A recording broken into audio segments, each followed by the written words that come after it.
জয় হিন্দ।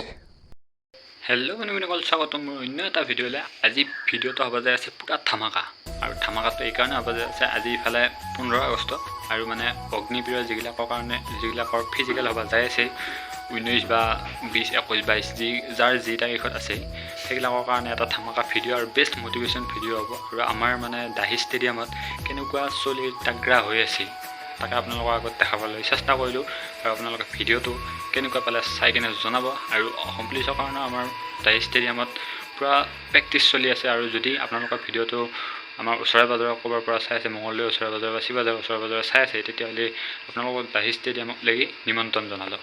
গতিকে ব'লক এতিয়া ভিডিঅ'টো ষ্টাৰ্ট কৰোঁ। এইখন হৈছে আমাৰ দাহি ষ্টেডিয়ামৰ ফিল্ড, আৰু ইয়াতে আমি প্ৰেক্টিচ কৰোঁ। আৰু ইয়াতে 400 মিটাৰকৈ আছেই, কিন্তু তাতছে 20 মিটাৰ বেছি আছে। আৰু ইয়াতে এতিয়া বৰ্তমান দাইব লাগি ৰেডি হৈছে। আমি এতিয়া টাইমিং লগাম আৰু টাইমিঙত চাই থাকিম কাৰ কিমান টাইম লাগে।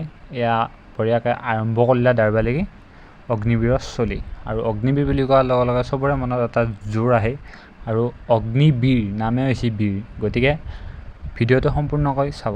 আৰু ইয়াতে দাইব লাগি ষ্টাৰ্ট কৰিলে, আৰু এতিয়া বলকচোন বাৰু ভিডিঅ'টো উপভোগ কৰোঁ আমি।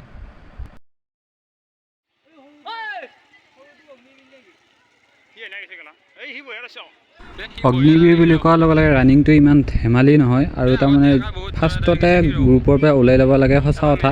কিন্তু তাৰমানে বেহুজ হৈ নহয়, সদায় লিমিট এটাত মাৰিব লাগে। কাৰণ বেহুজ হৈ যোৱাৰ লগে লগে আমাৰ 2 পাক বা 3 পাক মাৰাৰ লগে ভাগাল লাগে, আৰু হয়তো 4 পাকত ৰৈ দিব পাৰোঁ। আৰু নৰলিও মানে 4 পাকলৈকে টাইমটো বহুত মানে বেছি হৈ যায়। গতিকে এটা লিমিটত চবে মাৰবি টাইমিংটো চাই কিনে। আৰু ধৰ ৰানিংটো ধুনীয়াকৈ কৰিলে আৰু বাকীখিনি চিন্তা নাই আৰু। এটা হেৰি বুলি আছে নহয়, তাতে অপশ্যন এটা আছে চেণ্টাৰ বুলি।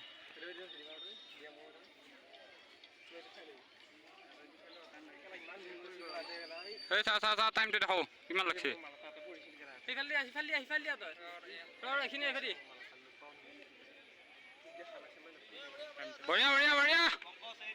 আৰু ইহঁতৰ 1 পাকত লাগিল মানে 1:09 ছেকেণ্ড, মানে 1 মিনিট 9 ছেকেণ্ড। আৰু অগ্নিবীৰ হিচাপত বা আৰ্মিৰ ৰেলী হিচাপত টাইমটো ঠিকে লাগি আছে বাৰু। বাকী কেইপাকে কি কৰে গতিকে চাই লওঁ বাকীখিনিতো। আৰু টাইমটো টোটেল টাইম কিমান লাগে চাই লওঁ, কাৰণ এক্সেলেণ্টত নুমেলি তাৰমানে এনেই 12 নম্বৰ এটা কমি যায়। কাৰণ এক্সেলেণ্টত আছে 60 নম্বৰ আৰু গুডত সোমালি পায় 48 নম্বৰ।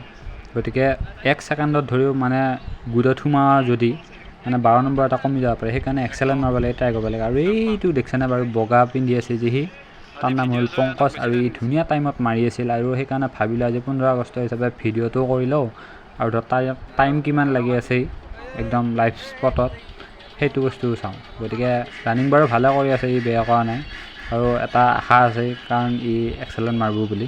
গতিকে টোটেল টাইমটো কিমান লাগে চাই লওঁ আমি।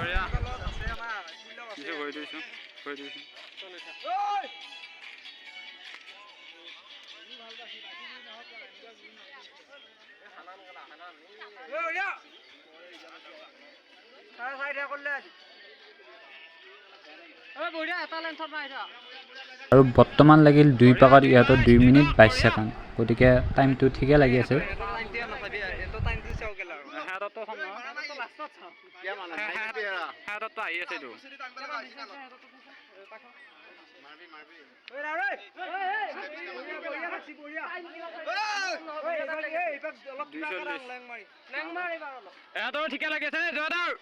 বাকী একেলগে দাউৰা মানে 5টামানৰ বলটো পৰিল। কাৰণ ধৰ কৈছিলোঁ নাই আপোনালোকক, মানে প্ৰথম কিবা ঘোচ নোহোৱাকৈ মাৰলি মানে পিছলৈকে টানিব ইচ্ছা নোহোৱা হৈ যায়, ভৰিৰ ওজন হ'ব, কিবা হ'ব, মানে ভাগাতটো বেছিকৈ লাগে। গতিকে সদায় লিমিট এটাত মাৰিব লাগে, যিটো নেকি জোচ মানে 4 পাকলৈকে পূৰা একে থাকে, আৰু এটা গতিত মাৰিব লাগে। আৰু ফাৰ্ষ্ট পাকটো অলপ বেছিকৈ ওলাই ল'ব লাগে বাৰু, হ'লেও তাৰমানে এটা গতিত বাকী 3 পাক মাৰলি বা 4 পাকটো অলপ বেছিকৈ টানি দিয়াৰ লগে লগে টাইমটো অলপ কমি যায়।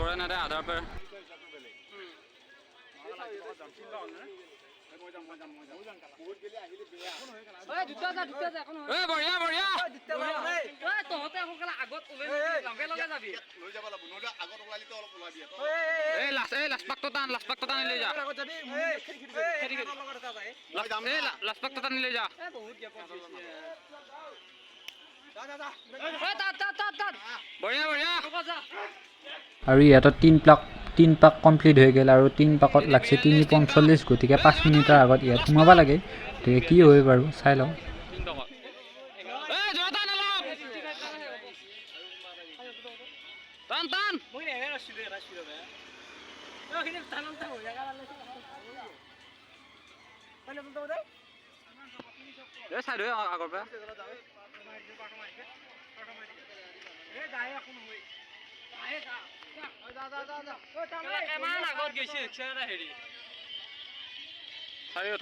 অলপ জোৰা টান তহঁত 5:20 ক'ব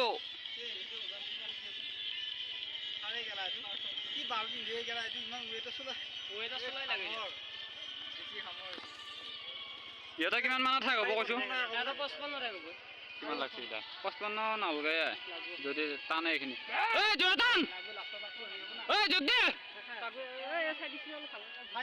জোৰা টান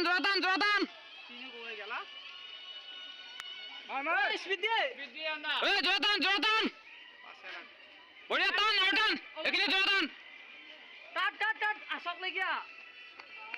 আৰু ইহঁতৰ ফাইনেলি কমপ্লিট হৈ গ'ল 5 মিনিট নালগিলে বাৰু 4 মিনিট 58 ছেকেণ্ড লাগছে হ'লেও ধুনীয়া টাইম এক্সেলেণ্ট মাৰিব